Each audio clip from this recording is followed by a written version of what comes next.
FORA.tv. The world is thinking. It used to be, at least the perception I had growing up, in a family that did fine. It was a typical middle class. My dad struggled, worked a long time, worked long hours without a college education, and he applied himself.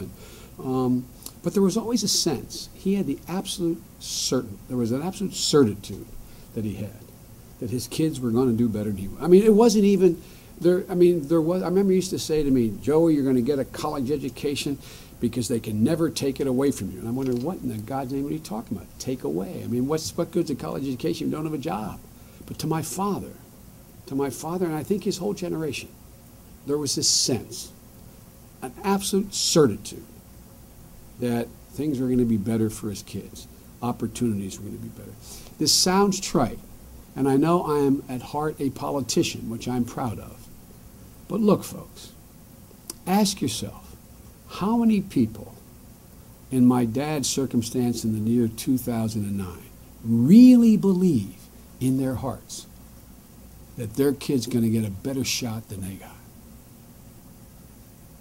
You know, nobody heard me say this before. The longest walk a mother or father can make is up a short flight of stairs into their kid's bedroom to say, honey, I'm sorry.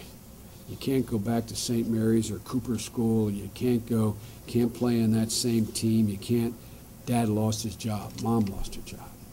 Or, you know, we can't keep the house, honey. The bank said we just can't keep the house. That's a hell of a long walk. An awful lot of Americans have made that walk recently. My dad made that walk when I was going into 4th grade in Scranton, Pennsylvania.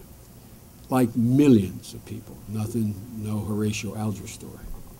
But he made that walk, and I remember him coming up the stairs, literally, sitting on the edge of the bed. My sister was too young to know what was going on, and I think I understood. Telling me, he said, honey, Dad's going to have to move. I'm going to be away for maybe a year. I'll come home almost every week. I'm just moving down to Wilmington, where Uncle Frank is. And when I get a job, and I'm going to get a job, honey, Uncle Frank's lined something up for me, and we get a place, I'll come back and get you and Mom and Valerie and Jimmy, and it's going to be okay. And he believed it was going to be okay. Therefore, I believed it was going to be okay. But what I didn't realize till I got a lot older, how difficult for a proud man it must have been to have stood in the kitchen before he walked up in my grandfather's kitchen and turned to his father-in-law and said, Ambrose, can the family stay here? It may be up to a year. He used to say a job's about a lot more than a paycheck, Joe. It's about dignity.